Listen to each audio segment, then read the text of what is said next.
Good morning! At napasugod po si Inda.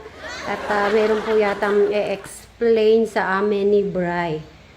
Ano yan, Inda? Sandali lang, kararating lang ni Bri. Sakto naman pala kararating kasi mag-fiesta kami kala Tech Janet, Jolly Vlog.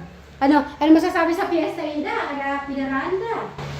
Sabihin mo na lang, happy fiesta sa kanila. Yan, alam ko naman nung umalis sila eh. Nung pang... Pasok! Nung ano ba yun? Ayun si Bri. Nung Sabado. Ay, magandang umaga po pala mga Kasut Mary, Katekram, Kasuba Siblings, lahat-lahat na, Ponyade, Alvin Dabok. Magandang umaga sa kanila. Ay, God bless you. Kumain ka na? Ay, nagkakan yung nagkahan.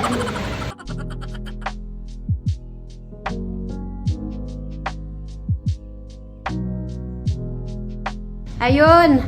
At nandito na rin, Bri. May sasabihin si Inda. Yung maleta muna. Ay, tagalin mo muna yung Napanood ko yung video na table and chair. Ay naisip ko, okay. paano kayong mag-ganon? Ang dami niyang taong gagamitin. Pero mo, pagka may merong ilang tao yung na mga nandyan eh, ang daming gamit na tao, mga 4 lang.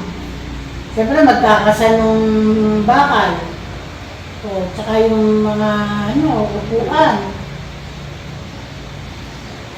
Sa bagay ka ko, isa pa lang naman yung nabili nyo. Ito nga daw. Oo nga. Eh, libangan na lang ni Eric yun. Wala na siya, taglilibangan. Pero yung lalaki natin sa terrace. Diba? Terrace doon sa ating sa inyo. Oh? Tapos, pag may may coins. Huwag muna. Baka sira rin. Kaya masira kasi, di ba, kasi si Alex kasi. Ang iba-iba kasi yung characteristic ng magkakapatid eh. At iba-iba ang pananaw nila bawat isa. Ako naman nakikipag-communicate. Dahil alam ko si Bri, hindi niya kaya yung ganong sitwasyon. At least kay Eric naman, kahit nandun siya. Wala akong masabi. About kay Eric naman, pag kay Eric usapan, si Kuya Brian niya talaga, nag-aano kay Eric. Alam mo ba, Hinda, kung ano pa nagustuhan ko, Brian, kahit ano pang may sinasabi sa kanya, mahal niya pa rin mga kapatid niya. Hindi siya naninira. Siya pa magtatanggol sa mga kapatid niya. Yun naman ang mahanga ko sa kanya.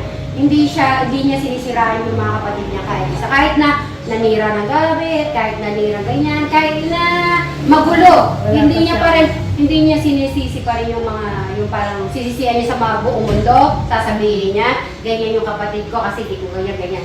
Hindi siya gano'n. Kaya mas lalo ko siya gustong i-guide, matulungan si Brian hanggang magiging talaga successful. Kasi nakikita ko siya kung sino siya talaga. Kasi pag hindi talaga siya nakakasama, talagang kung hindi mo rin kilala, kung meron sasabihin bad kay Brian, maniniwala talaga hindi sila. Eh dahil kilala ko siya, kahit anong sabihin nila kay Brian, hindi nyo lang kilala si Brian, nakikita nyo lang kung ano yung, halimbawa, Brian, dapat kailan agad, may reaction to eh. Hindi siya nag-hide eh. Kung ano yung feelings niya, ilalabas niya na. Ganun siya, hindi katulad na ba tayo, naiinis na tayo sa isang tao, no? Pero pinipigil pa rin natin, may yayari ka talaga ba? May yayari tayo. Siya, yun na yun. Wala nang paligoy-ligoy pa, yun na yun. Kaya alam ko, pag galit siya, pag alam ko, hindi siya nakamute, alam ko na agad. At least, yung parang araw na yun, alam ko na. Kaya yun talaga ang ako sa Brad. Ang ko lang talaga yung more improvement, kasi pa'y nababasa akong lahat. May mood swing daw si Brian. Brian, anong ibig mood swing? Meaning parang minsan bigla ka nag-iiba mood. Alam niyo kung ano po yun? pag meron po siyang naalala or meron silang nasasabi sa mga kapatid niya hindi okay, nag-iiba po talaga ang mood po ni Bri. Ayaw niya talaga na meron siya naririnig na halimbawa hindi maganda or something na halimbawa si Alex o kailangan na natin na dali sa ganyan. Nag-iiba talaga yung ano niya na naiisip niya na lagi yung parang nagre-rewind lahat. Kaya alam ko na, kaya pag gano'n na yung gano'n yung Inday, yung gano'n na yung mata ni Bri, nag-i-stop na ako nun. Inaayang ko na lang siya magkalma. Sabi, bless! Saan ba tayo ngayon? Sa Bla Fiesta. Ay, kay Lola din pala, hindi. O, sa akin din, bless ka. No?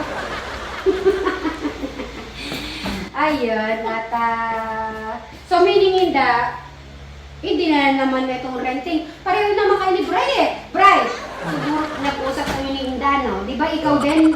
Pareho kayo Inda. Kung ano yung sinabi nyo, siya din baka daw masayang daw.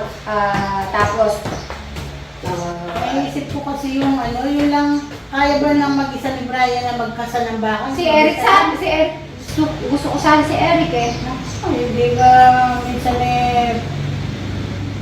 hindi kaya ni Eric, medyo kulang pa Ay, hindi. Ito pa. Minsan, Minsan natutulala na rin ako. huwag kang magpakatulala. Kasi may iniisip ko si Eric. Kung paano gagawin mo Kasi pag tumanda siya, paano kung si Bri, di ba, nagpapala siya, tapos kung iba na naman mag-isip namin ng business, syempre ayaw naman namin din na... ano naman po kay Alex, meron na, kay Alex naman kasi, meron na kami nag-usap na kami ni John Paul.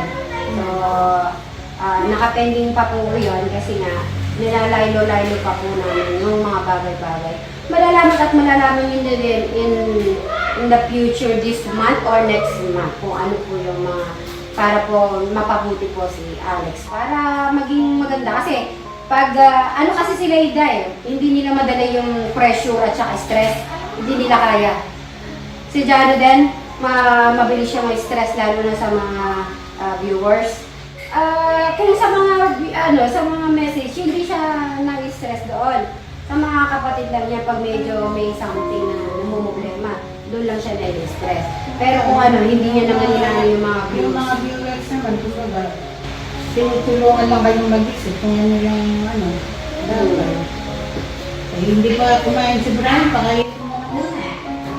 Bago ako kumain, Bri, gusto ko munang i-close na muna. Kung talagang, ano ang dapat namin pala gagawin kung yung feeds, may hirapan daw kami. Sa pangalawa naman, ito, nakabili naman ako na isa para matry, pero kayo na rin nagsabi, syempre, maniniwala kami sa inyo kasi, bago ba nag-close na dito? Oo. May nag-close na Paano naman. wala nang magamit na tao? Ang dami mong gagamitin tao siya, pinakamababa, 3 tao. Magkakasama, mag-aakot ng mga table chair na yan. Mahirap yun, madami lang tao gagamitin. Magbibigas na lang, bibigas na gagawin. Magbigas na tayo, magtitinda tayo sa ano. Kunti pa yung bigas.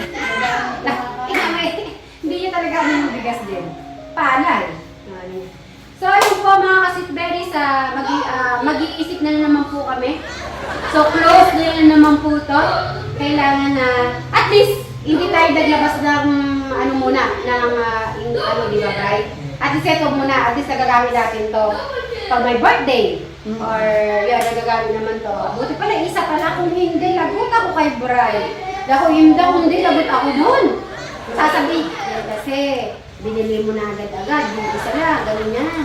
So ayun po mga kasismeris, maraming salamat sa ating mga viewers na laging nandito. Maraming salamat. At Hinda, thank you sa pagpunta mo dito at inaalalay mo kami. Hindi naman kasi kayo nagpaalam kaya sana, Timano, na napayuhan ko na kayo. Ay, oo nga. Yung pitch kasi alam yo. Oo. Diba, yung pinatuloy ni tatay yun. Kasi, ang daming nun. Dapat, pinuladang bibili mo, hindi ka pwede bumili ng konti. Ganun yun. O sige, Hinda. Maraming Pero yung salamat. ano, yung sa bigas, yun, talagang yun, maraming kumakain, hindi pwede hindi mabenta yung bigas. Maganda lang siguro maghanap ka ng pwesto talaga. Kung may pwesto talaga. So, Bri, ano masasabi mo kay Linda? At pareho kayong nag-isip about doon. O sige na, Linda, maraming salamat. Pakakainin ko lang muna si Bri. Bri, tara, kain ka na muna. Kain ka na. Yung bag mo, madami naman ko Oo, ay, si Charles. Ano lang, tara, kumain ka na muna, Bri. Meron akong alalay, pero masiklat ko. Pagya lang ako nga. kikilos, nakaano na yan. Hindi naman si Chavez yan eh. Ay, magano si Chavez. Tara, Bri, kumain ka na muna. So, kakain lang din po ni Travis. Kakain lang po ni... Yung Clark. Oo, sige. Travis yung susi. Dala mo? Hindi naman siya sasama, diba? Oh, where's the key? Alam mo ako, Ako, Ah. ingat kayo, napag-charge muna ba, ay ano, napaano mo na ba, change oil mo na yung motor niyo? Eh, dapat ano yun yung ano? Kailangan pinapapalit yan. Nakakondisyon yung makina. O sige. O sige, kakain lang kami. Sorry na, guys. Thank you so much. Bye-bye. Okay, kakain lang po, guys. Mamaya na lang po. Bye-bye. Nauna na po sila Sir Robin, Madam Jolan, and Madam Sharon. Nauna na sila. Alam mo na papunta doon? Na-research mo na? Pinaranda. So yeah guys, mamaya na lang po. See you sa piyesta sa Pinaranda. Bye-bye. Magbabay ka na lang muna.